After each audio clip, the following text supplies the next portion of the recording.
is your girl Jodi with Whispers ASMR. And welcome back, or welcome to my channel. Thank you all for joining me tonight. I appreciate each and every one of you so much. If you would like this video and subscribe, that would do it wonders. My channel wonders, and it doesn't cost a thing. And of course, leave a comment, post a request, tell me what you think. I love all of that, please. So we are just going to get right into it. The creepypasta, it's very good. It's Banshee's Cry. Banshee's Cry, a winner of the Howl's Metal Contest. I felt the presence of a woman in white before I heard her call, my body suddenly plagued by shudders and a sense of dark foreboding. The fear, the lament, and the pain ached through my ragged body, telling me she will be with us soon, to sing to us the song of the damned. Short, shallow breaths escaped my broken lungs as I felt her move closer to my ramshackle hut I call home. Suddenly she let loose her screeching wail, sending me to the floor in a heap, sobbing and soaking in my own fear-induced urine. I now knew what my role was, my fate sealed by the call of the banshee, the cry of the woman in white. I shakily brought myself to my feet, then slowly made my way to the door. My hand reached out and grasped the rusted metal handle.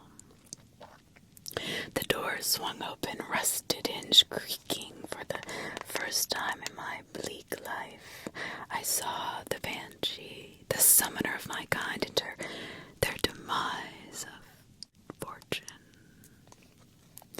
The woman's dress was so white, so pristine, it illuminated the perpetual night of the Black King's land. As my decrepit eyes ran over her, I was taken aback by her unyielding beauty. The dress hung loose and translucent, showing her womanly curves and taut breasts. If my body wasn't so corrupted and diseased, I would feel a masculine hunger, but all that ran through me was a sense of longing for a touch of humanity again. Her wailing song stopped abruptly as I made my way to her. Her glowing white eyes stared at me as I kneeled before her otherworldly presence. Her disgust was palpable as she took in the sight of my wretched figure, and I counted myself lucky that I had not seen a mirror in thousands of years. I realized I had been staring at cast my eyes down to the ground. Do not upset the one piece of beauty left in the world destroyed. But as I did, I felt her touch my broken body. The pains and aches of thousands of years of torment suddenly dissipated. While I felt my bones rebuild themselves and my ruptured organs mend, I heard a soft, melodious voice whisper in my head, "Arise." Hear her speak to me, sent a warmth through my body, a warmth that people have not felt in eons. I arose, quick to my feet, but kept my eyes down on the ground, still wanting to respect my Savior. You are the true chosen of the Black King. Her voice so many have failed, but you are the one who will bring us back to light. My heart leapt with joy as I was the chosen one. All the pain and torture were quickly forgotten, for I was the one who lit the darkness aflame and give the Black King back its empire. The glory itself would be enough for me, but I would be rewarded with riches and land, and maybe even my manhood again. I boldly looked into the empty eyes of the Banshee. It fit. I was the chosen knight. Why couldn't I not? As I raised my eyes to her, a smile appeared on her bright red lips that contrasted beautifully to her pale, radiant skin. She leaned close to me, and I felt the heat emanating off her lips. As she pressed them against my mouth, it was as if she lit my body ablaze. Another first in ages. I felt passion burn through my body, and a fear I had for my coming trial subsided completely. I knew right then and there I would do anything to feel this every day. No man or beast would stop me from taking back the light. I will do your bidding, my lady. My voice crackled and broke over the words, the first of which I have spoken in many sunless days.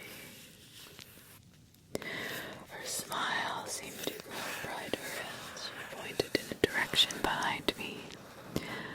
Go, don the armor, find the gate, defeat the taker of light, bring us out of the darkness. And with that, the Banshee disappeared. Back into the void where she resides, the taker of light. Was it someone or something that took the light from our world? And how? Why would something exist so cruel as to send millions into inflexible darkness? Whoever, whatever it is, I swear to defeat. I will be the king's chosen knight and bring light and warmth back to my home. If not for me, then for the beauty of the Banshee. Newly determined in the thoughts of the lady's soft caress to keep me warm, I set forth for my destiny. The path before me was a treacherous cobblestone road that weaved through the burnt forest and ended at the abandoned capital. As I took my first steps, the sense of confidence I had in the Banshee's presence slightly subsided. The darkness is something I am accustomed to, but the eternal blackness that surrounded my hovel sent chills down my spine and filled my soul with a palpable, touchable, feelable dread. I took a deep breath, feeling air fill my lungs, almost not noticing the lack of rattle in them, and moved forward at a slow pace. I knew the direction I must go. The pilgrimage that I am embarking on is not one we are told of, but one that runs through our blood. The message is clear. Once a night falls, the Banshee will find the next, until the chosen knight reigns victorious and brings back the light. In all my years as a subject of the king, I have heard the Banshee's screams.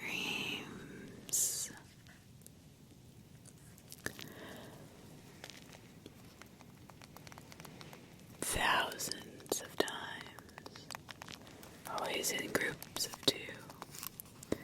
The first signifies a fellow king that has fallen. I do not know. The second is outside the hunt of the next knight in line. Over the next few weeks before my selection, I could hear the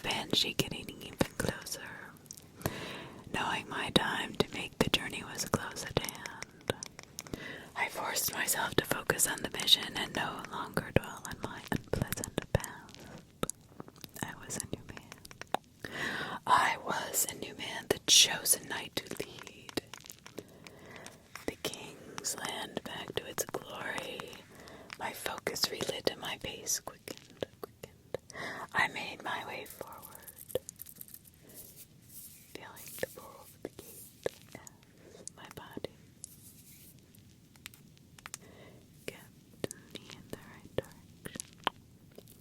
kept me in the right direction. I edged closer and closer to the burnt forest, my eyes landing on a bulky black chest.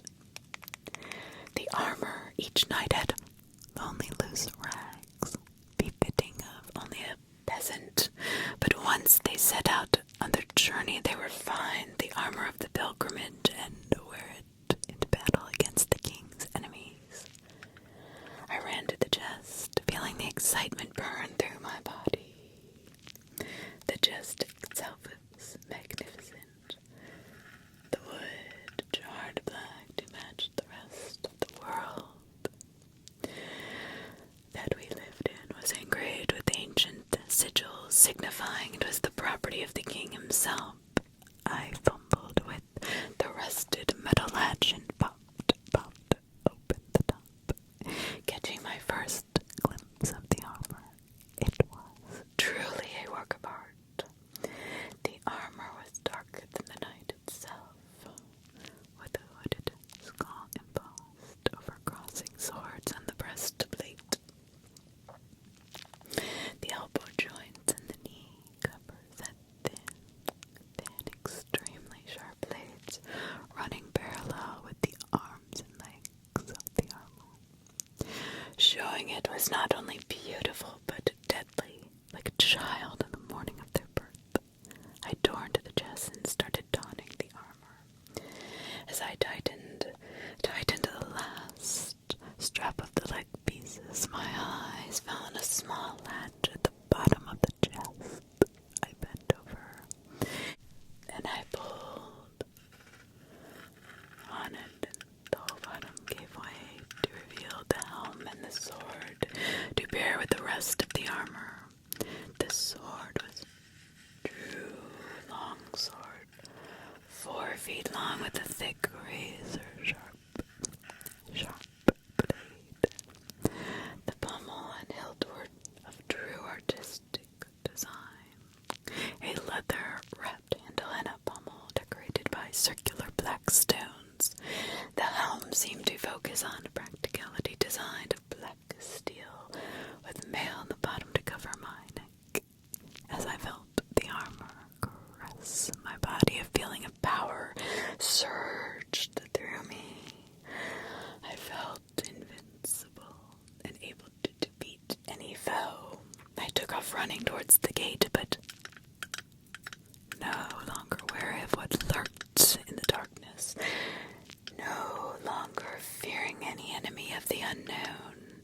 After running in heavy armor for what felt like an hour, I sat against a protruding stump, catching my breath and enjoying feeling of air moving freely through my lungs. I removed my sword, relishing in the sharp hiss of steel escaping against the metal scabbard. With the sword held in my lap, I took the time to fully inspect its excellent craftsmanship. I ran my mailed hands against the blade, watching as it opened a small gash in the metal. This was truly a sharp blade, and the one who wielded should not be trifled with. But my attentiveness to the lethality of the weapon almost rendered me ignorant of the markings on the top of the pommel. I picked up a small stick on the ground and scraped the caked dirt that covered up half the letters and saw what was hidden there. She lies. There is no meaning. All a dream. What could this mean? They couldn't speaking of the banshee, one so pure could not lie. Could not lie. Could not lie. I shook off the momentary fear and smiled to myself.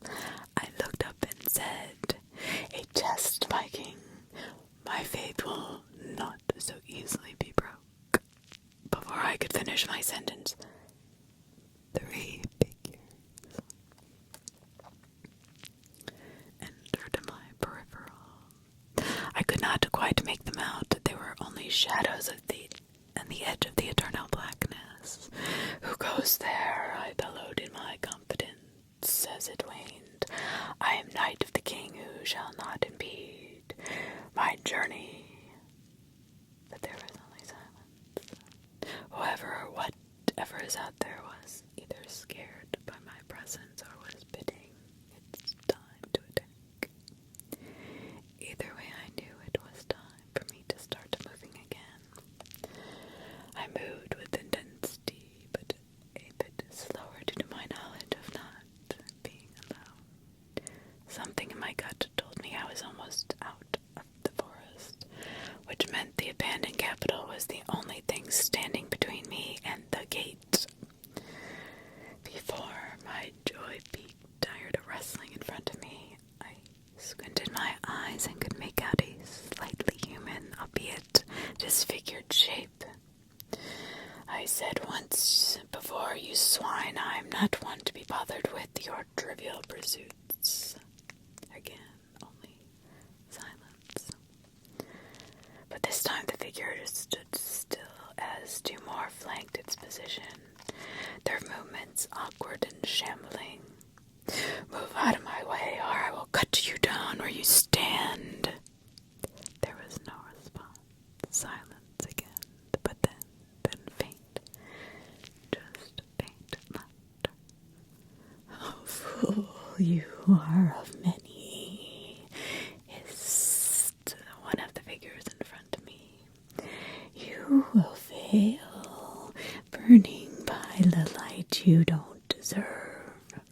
It cackled manically after insulting me, and before I could respond, a second voice started speaking. "Sister, to be fair to the knight, he has forgotten his own sins. Would you like being made a fool for your inability to retain a knowledge of your past transgressions?" I could tell there was sarcasm that seeped through the hisses. The first monster retorted, "Hey, you always had a soft spot for these hapless dupuses, dear Frida. Let's see if this one deserves us to even reach the gate."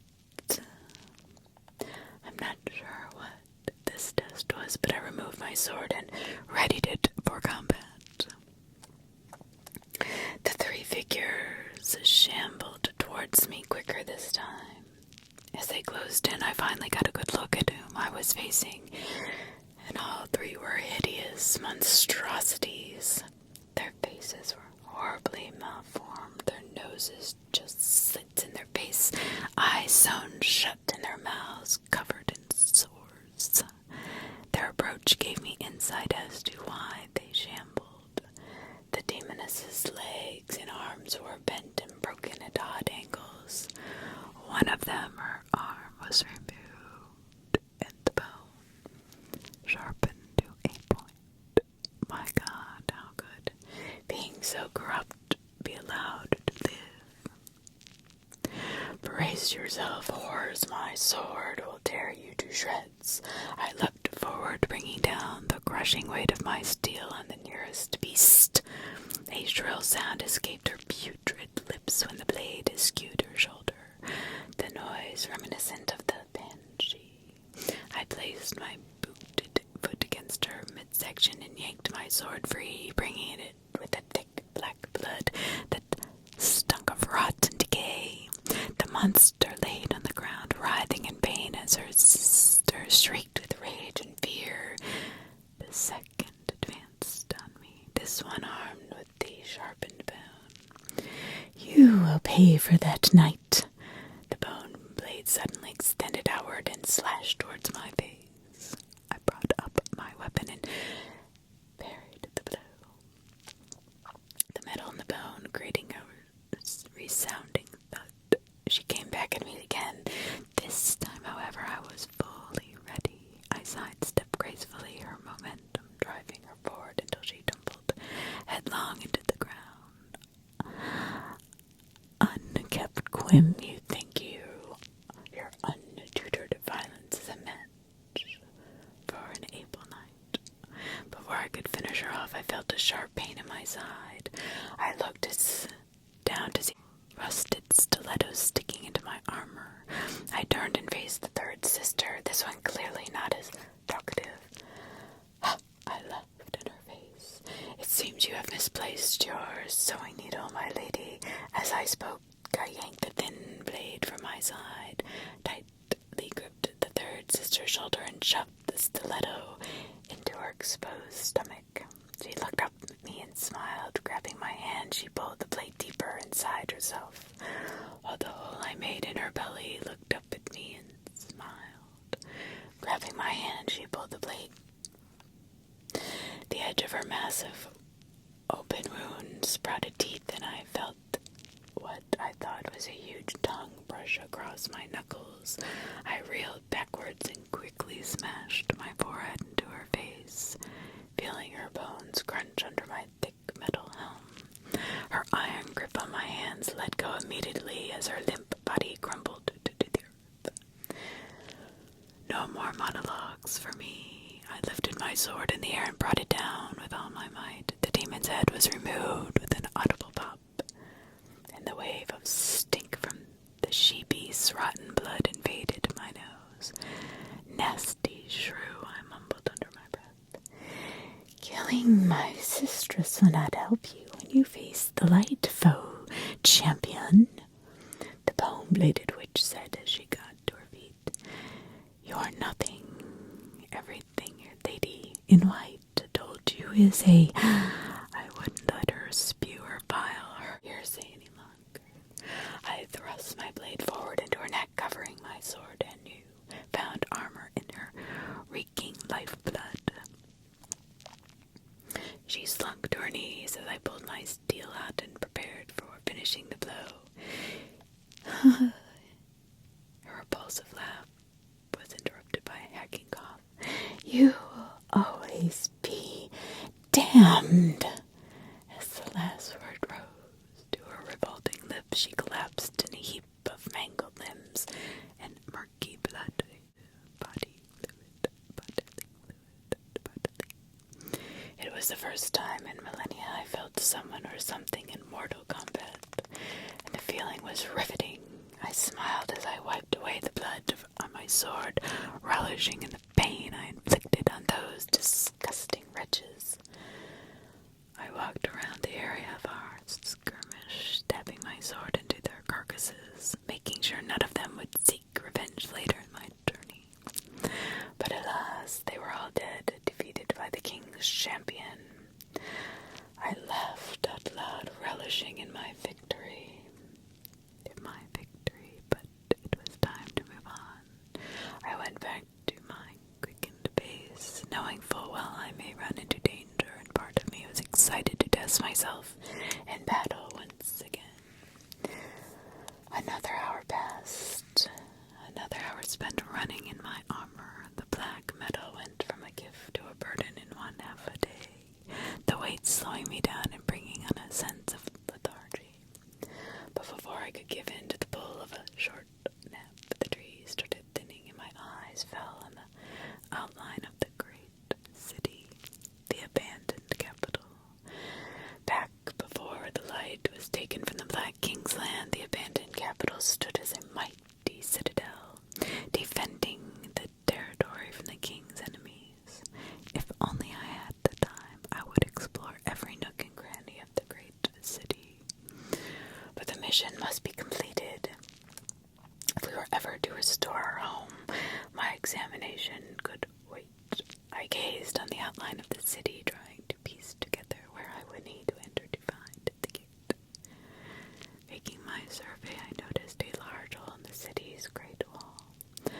surmised this would be the best way for me to enter.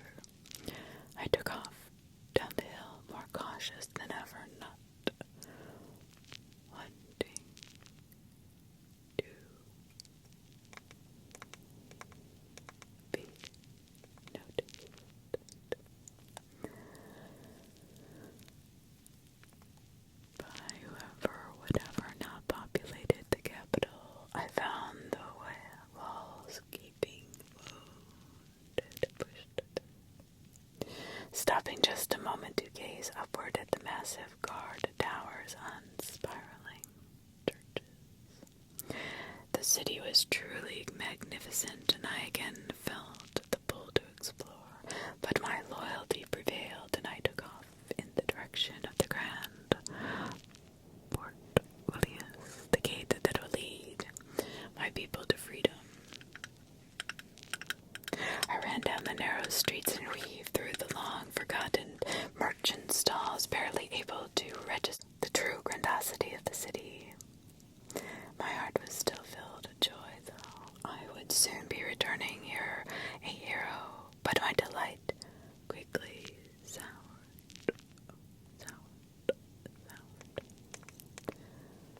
I saw two figures ahead of me, clearly wanting and waiting for me to arrive. I slowed my pace, drew my sword, and made my way over to the fools who dared to stand in my path. When I felt like I was in hearing distance, I yelled out to the hulking figures, "Out of my way, girls! I am here on king's business." The figures stood unmoved by my resolve. "Did you not hear me, cretins? If need be, I will tear you up." My words were called to my throat. I felt my stomach contents lurch upward to meet them. The figures I saw were less human than the women of the forest. The closest one stood a hair under 5 feet tall, its skin dripping from its pudgy base as if it were a candle left to burn. The excess skin pulled around its legs and feet, obscuring the rest of the body from my view. I stopped dead in my tracks and sputtered, "What in the king's good name are you?" Before I could answer, the second figure shambled forward, revealing its broken form. This one only commonality with a human was its bipedal nature. The beast had massively long arms with large spiked claws protruding out of where his hands should be. His face was heavily elongated at the top of the head, covered in a jester's crown. Covering his eyes, he opened his mouth, exposing row after row of razor-sharp teeth, and spoke in a gritty, metallic voice. "King's business," he mocked. "You hear this embodiment of pride and egotism, Capsy?" The others seemed to shudder in agreement, and he spat his putrid pus-like substance out of his melted face. "The king's dead, and your beloved Banshee is just a farce. Your quest is meaningless, and the light will never be yours." This is the second time demons have tried to test me. Their lies congruous with each other's. No, my faith will not be broken by these fraudulent curs. Your lies will not stop me from completing my quest. I shall pass through the gate and save the land. I brandished my sword and leapt forward. The candle beast had no time to register my powerful attack, my blade cutting through him like butter, expelling more of the beast's foul secretion onto the ground. The monster let out a pathetic gurgle and fell to the earth. If my quest is farce, why then, demon, do you and your ilk fall so easily? I can tell you it's because this is my destiny, and nothing will get in my way. The tall monster stepped forward and smiled, showing his row of pointy fangs. "Idiot, you think you are the first. You think you are the pilgrimage meanings anything. It means nothing. You are nothing." He screamed and sprang at me, down his sharp talons. I rolled out of the way, feeling the air being parted in front of my face. The monster's claws closed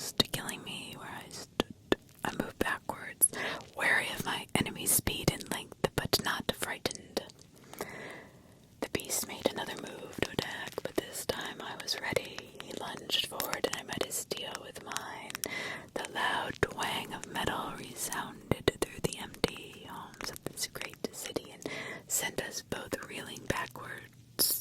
He came at me again and again, and all of attacks blocked until he hung back, exhausted from his futile attempts. Tired beast, I mocked. Do you understand now? I am the king's chosen. I will be the bringer of light. The beast smiled his toothy grin again and spoke.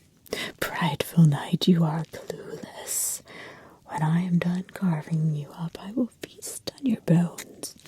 He lunged again instead of blocking. This time I rolled forward and thrusted my sword upwards. I felt as the blade pierced his flesh, disemboweling him in one fell swoop. The monster fell to the ground, coughing and sputtering as I moved in for the kill. Any last words fell fast triumphantly. The beast turned his head to look at me. The gesture's crown slipped and revealed a set of tired, defeated eyes. I try every time and nothing changes. You will see. This pilgrimage is the beast slumped forward, no longer able to speak. It moaned pathetically one last time and died on the spot it lay. All these demons trying in vain to make me break my faith. And I almost feel bad for the lutes, but the king's chosen. I do not have time for pity, pity, pity, pity, pity.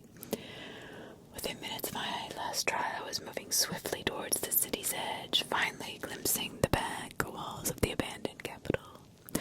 I climbed a short section of broken wall, landing with a thud on the other side. I dusted the dirt from my armor and I looked up. Seeing the majesty of the gate for the first time, tears welled in my eyes as I made the final steps towards my fated destination. When I was mere inches from the gate, the feeling of a woman in white's lips grazing mine hit me like a brick. My body shuddered in delight. It was a sign. I have done it. I have completed my pilgrimage. The minute I walked through the gate, the world would have light again. I smiled triumphantly, ripping off my helm and made one step into the gate. Oddly though, the minute my foot went through the portal of my good feelings dissipated. The pain I felt for thousands of years returned tenfold. I pushed through thinking this was the last test of faith, but I could not be more wrong.